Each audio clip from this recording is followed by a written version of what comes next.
किसानों की भी एक मजबूरी हो गई, क्योंकि अभी फसल में जो रासायनिक खातर डालते हैं।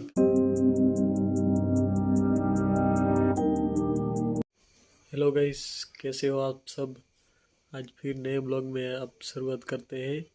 और अभी 7:30 बजे हैं और शाम का टाइम है। आज दिन को मैंने ब्लॉग स्टार्ट नहीं कर सका, सॉरी।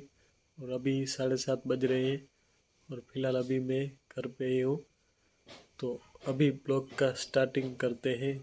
और आज मैंने क्या क्या किया वो आपको बताता हूँ ब्लॉग में, क्योंकि आज ब्लॉग बनाने का टाइम ही नहीं मिला। तो मैंने सोचा आपको ऐसे ही बात कर लेता हूँ। तो गाइस, आज मैं हमारे गांव के पास में एक फार्म है, तो उधर मैं गया था और उधर बहुत मौज मस्ती की।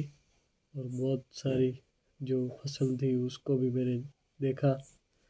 तो मुझे भी अच्छा लगा, क्योंकि कल ही हमारा किसान दिवस था। तो आज मैं उधर गया था और मैंने बहुत सारी फसल देखी। और उसकी फुटेज में ले ना सका, सॉरी, क्योंकि बहुत सारी उधर फसल थी और बहुत अच्छी अच्छी फसल थी। और हमें भी एक बात मैं कहना चाहूँगा कि हमें भी वृक्षारोपण करना चाहिए और हमें भी किसानों की मदद करनी चाहिए, क्योंकि एक किसान ही हमारी मदद करता है, क्योंकि हमको खाना देता है और उनकी वजह से ही हमारे पास खाना आता है।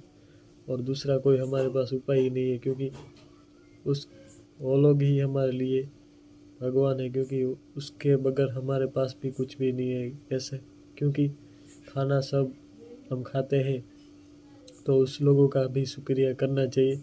और खाना खाने से पहले भी किसान लोगों का शुक्रिया करना चाहिए, क्योंकि वो लोग ना होते तो हम भी ना होते, क्योंकि खाना सबको चाहिए और सबका खाना वही लोग ही पूरा करते हैं। तो उन लोगों को भी सैल्यूट करना चाहिए।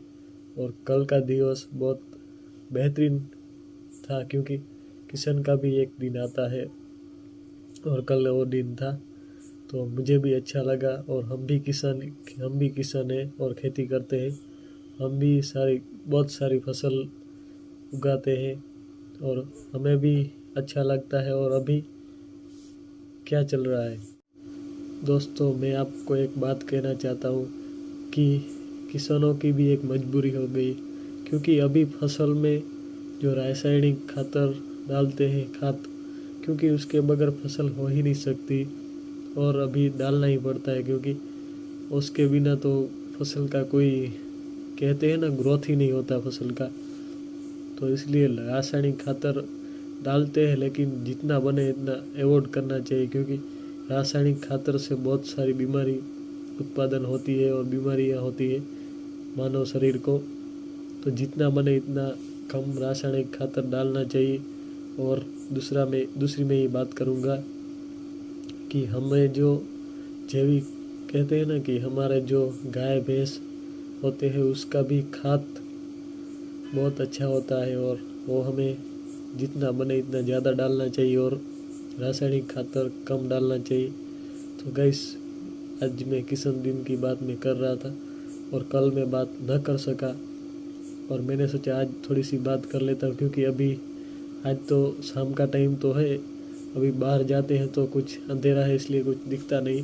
तो मैंने सोचा घर में ही बैठे बैठे कुछ बातचीत हम लोग आपके साथ करें और एंटरटेनमेंट करें, क्योंकि ये सब है जो भी हम बात कर रहे हैं वो सही है, क्योंकि किसान ही हमारे जीवन का एक भाग है, क्योंकि उसके बगैर हम कुछ भी नहीं है। क्योंकि हमारा अन्न ही वो उगाता है, तो हमारे लिए वो भगवान ही है, क्योंकि भगवान ने ही उसको हमारे लिए भेजा है।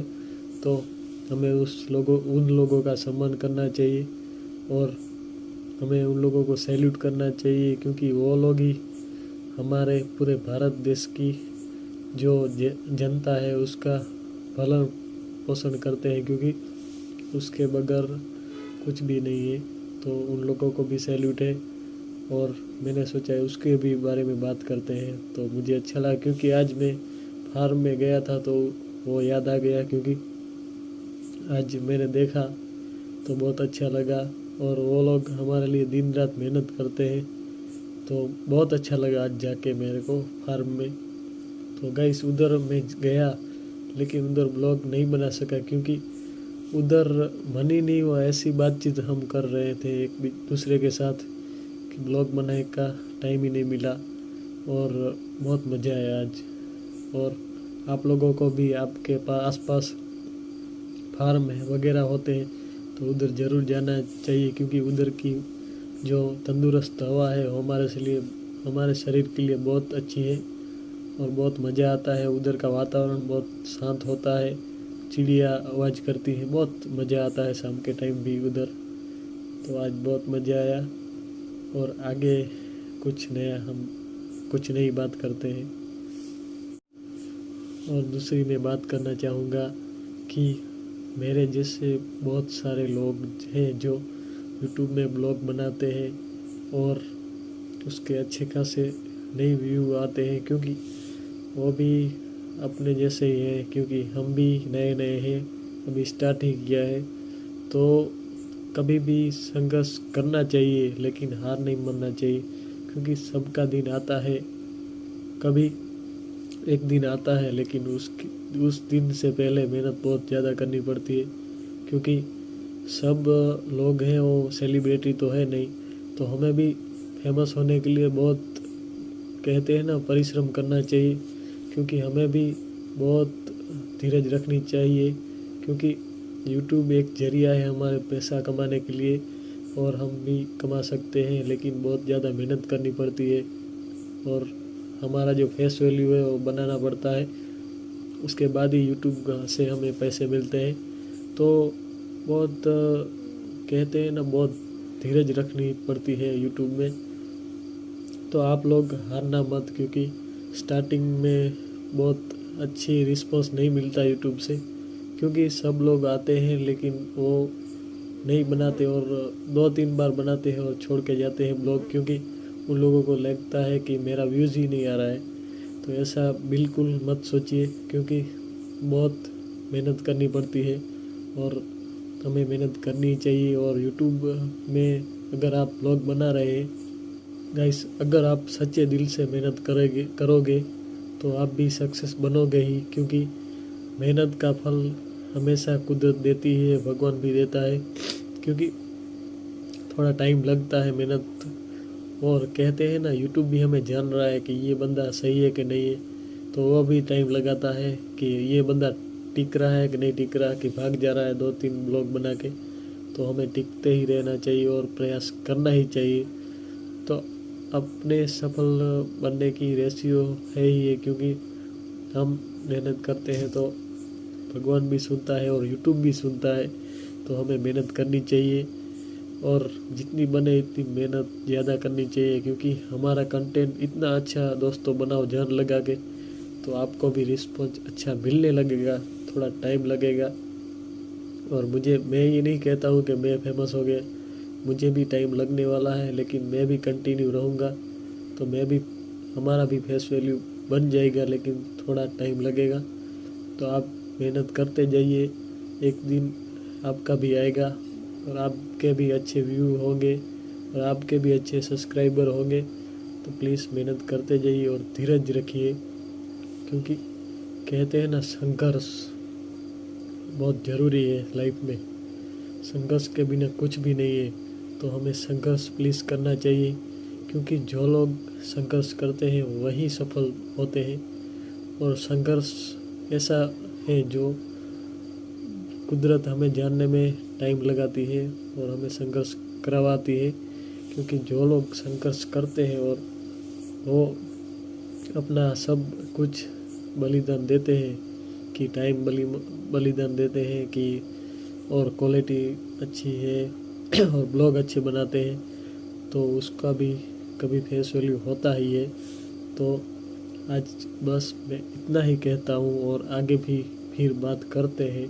और अभी खाना खाने के लिए जाना है तो अभी मैं जा रहा हूँ, फिर बात करते हैं बाद में, ठीक है। हेलो गाइस, अभी सुबह हो गई है और मैं चाय नाश्ता करके अभी फिर देख सकते हैं ये जंगल में आया हूँ और इधर वातावरण बहुत अच्छा है और मैं आपको दिखाता हूँ कैसा है हमारा ये जंगल। देख सकते हैं गाइस, ये सुबह का नज़ारा है और ये जो आपको दिख रहे होंगे ये सब पहाड़ है और अभी उधर कुछ भी नहीं दिखाई रहा होगा क्योंकि सुबह ये सब छाली बढ़ जाती है, वो हमारी भाषा में कहते हैं। देख सकते हैं ये सब जंगल, ये एरिया सब। वो खड़ी हमारी बाइक। जो जंगल का आनंद है वो बहुत अच्छा है गाइस, क्योंकि इधर का वातावरण बहुत शांत होता है तो हमें भी मज़ा आता है इधर। इसलिए हम कहते हैं ना, जो पेड़ से जुड़ा होता है ऐसे लोग हैं हम, और इधर ही मज़ा आता है क्योंकि ये वातावरण ही बहुत अच्छा होता है। तो अभी हम इधर जंगल में ही आए हैं और हमारा व्यवसाय ही ऐसा है कि हमें आना ही पड़ता है, क्योंकि वो देख रहे होंगे सामने वो हमारी भेड़ बकरी है, तो इधर हमें आना ही पड़ता है। तो इसलिए इधर मज़ा बहुत आता है क्योंकि इधर का वातावरण बहुत शांत होता है। तो इसलिए हम भी इधर आते हैं, क्योंकि हर जगह धंधा तो करना ही पड़ता है। तो हमारा व्यवसाय यही है भेड़ बकरियों का, तो हम लोग इधर आते हैं। तो मैंने सोचा आपको दिखाऊं, और आगे वाले ब्लॉग में भी देखा होगा आपने, तो अभी भी देख लो। ये सब भेड़ बकरियाँ ही है। ठीक है, फिर मिलते हैं। कैसे देख सकते हैं वो सामने हमारी बकरियाँ चारा चर रही है। मैं दिखाता हूँ, छोटी वाली बकरियाँ देख सकते हैं।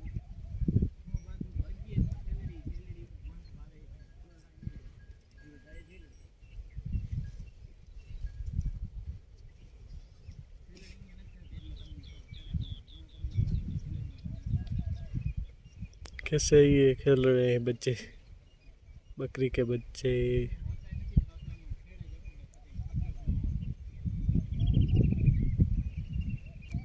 गाइस, इस ब्लॉग में आपको मज़ा आया होगा और आज का ब्लॉग बस इतना ही। फिर नया ब्लॉग में डालूंगा कल, और आप आज के ब्लॉग में बहुत मज़ा आया होगा। और हमारे चैनल को लाइक, सब्सक्राइब और बेल आइकन को प्लीज़ प्रेस करिए।